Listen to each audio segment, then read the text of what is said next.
Hey guys, so today we got a new general and a new feature. First we're going to cover the new feature and then we are going to talk about the new general. So let's just jump right into it. So you've probably already seen the new feature unlocks at rally spot 25. It's the military tactics tab. Now right off the bat you got these four things and they buff different troop types. You can read through them to see which one you prefer the most. They're pretty spread across the board. They're pretty interesting. One thing that I found particularly of interest is the buffs that apply in the battlefield, which I am assuming is going to be when you're participating in the battlefield with your alliance, that those buffs would only be active there, which I don't believe we've seen buffs like that before. Correct me if I'm wrong, but I do find that interesting. So the way you do these things is you're going to have to upgrade them, which through the green button here is going to be the drill tab. I went ahead and spent $10 to get the things to upgrade it just to see how it works a little bit. I know I'm investing a lot in these videos now. Uh, so for the second upgrade, it's going to take 100, but for the first one, it only took 50. So I'm assuming this is probably an indicator that as you upgrade it more, it's going to be increasing in the number that you need to upgrade.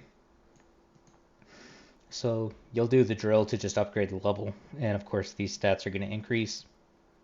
And then once you reach level 3 and level 6, you can unlock the breakthrough, which I don't have that yet, but presumably they will be using the fragments, which to get them. Now there's two ways to get these fragments and these scrolls that you need. The first and the free-to-play option is going to be through your activity. If you look right here, you can see you're going to get 3 of these chests a day, and then you can choose which fragment you want, which is nice that it lets you choose them, and it's not random, so that is a plus. 3 a day isn't terrible, so it's going to give you a free-to-play option for that. Well, I say 3 a day isn't terrible. I don't even know how many is going to be required to upgrade them, but we'll see how that works out. And then you're also going to get these things every day as well, as long as you're doing your dailies. That's the first way to get them. The second way to get them is to purchase packages, and you're going to get them through that way. So that's how you get them and upgrade them. Let's look at how you're going to use them. So the way you use them is when you go to attack, you're going to see right here the military tactics tab. So you're going to have the ones that you have available, and then you're going to click it to select it. So depending on the type of march, what you're doing, you can select one of these to use whichever one you want. So they're not always active. You have to go in and select them. So that's basically how it's going to work for that. Unfortunately, I don't have very much information on what they're going to look like fully upgraded, so I can't really tell you which one's going to be the best overall or anything like that. Keep an eye out on the websites that track that stuff. Discord, I'm sure. Reddit. The Reddit, I'm sure, will have some information on that that you can look at eventually. Or your alliance members that spend a lot of money and are going to upgrade them faster will probably be able to tell you.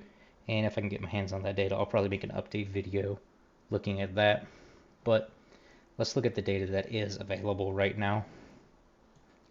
So the only information I can find on it online is from this website, Theria, and this is just the basic stuff. It doesn't seem like they've had much time to explore it either, but I'm sure they will also update their article, and I will link this down below if you want to take a look at it yourself. But this is kind of just an overview of how it works. Pretty much the same stuff I just said. The interesting parts they have is they have the data on them from up to level 4, and then the cost that they have to upgrade it.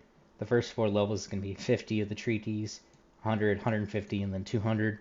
So the pattern looks like it's increasing by 50, but with the way Evony does other upgrades, I would not be surprised if at the higher levels it's going to start jumping up by more than 50, so watch out for that. The buffs for the buff 1 increases by 0.5%, 0.5%, and then 1% for buff 3, so not too great, not too crazy or anything. And this one's for the drill buffs. For the breakthrough buffs, they look reasonably low, so not super huge buffs or anything. When you unlock suppression at level 3, which is for one of the breakthrough ones, you get 30,000 march size. So that's a decent little bit. Not a huge game changer though. And yeah, all of these numbers look to be pretty low. They're nothing game changing, just some little extra buffs you can get here and there, which you will be able to get them for free, so that is a plus. So yeah, nothing too outrageous or crazy with those. That's about all there is to say about those. So with that said, let's jump into the new general that was released. Alright, so the new general is Maurice de Saxe, or however you pronounce it. Maurice, Comte de Saxe. Maurice, Comte de Saxe. Let's just skip over everything and go straight to the overall numbers. Looking at his overall attack, he's the new highest attack overall for siege generals. Defense, he comes in 5th place. For HP, he comes in 4th place. His march size is reasonable at 16%. Now, with the 16%, you're going to get 8% at the 3-star unlock, and the other 8% at the 5-star unlock. So to get his full potential, you're really going to need to get him at 5 stars, because that 8% march size will have a reasonably large impact on his total damage, and I'll edit it to reflect to see how much that will impact it. Look at the effective attack. I believe this is for T11 or T12 Siege March K33, is I believe what it is calibrated for, which will give us a general idea. His overall effective attack, he's now the highest in the game, right above Mui Jing and Gunther. If we look at the HP and defense combined, he comes in 3rd for overall combined, behind Theodosius and Gunther. So he's reasonably well balanced, pretty solid general if you want to invest in him. If we were to change his thing and see if we drop 8% march size, how that's going to affect his damage. It does drop him down the list a good bit. Nothing crazy, but you will notice a slight difference. So do be aware of that. If you're not able to fully max him out, you are going to be missing out on that march size. Looking at him as an assistant, if we just look at the increased attack, we can see that he ranks 10th overall, so he's not too great as an assistant. Rather poor, actually. There's a lot of other generals that do better in the assistant role. So nothing too crazy there. Probably would not recommend him as an assistant if you have somebody that's better, but he will be an option. For the compatibility for him, he cannot take the siege machine attack, so that is going to hurt him a little bit in terms of damage, but nothing too severe. He can use defense and HP, and then he doesn't have march size in the main skill, so you'll be able to use the march size book. As far as compatibility, he is not compatible with Mui Jing, Raimundo, Septimus Service, Serena Khalid, or Emperor Qin Xiang. He is compatible with most of the other siege generals. No information on Mason, Weaver, or Takenaka, so he may or may not be compatible with those two.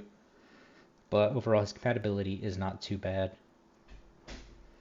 But, you know, overall, reasonably solid general. Nothing too crazy about him. As far as the new feature they released, it's pretty far for the course. No unique mechanics or anything in that. It's just a little bit of extra buffs to get here and there. Nothing game changing.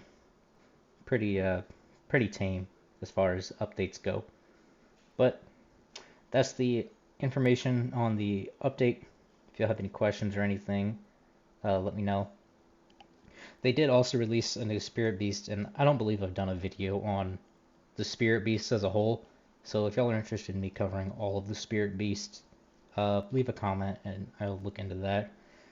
But with that said, I'll catch y'all in the next one.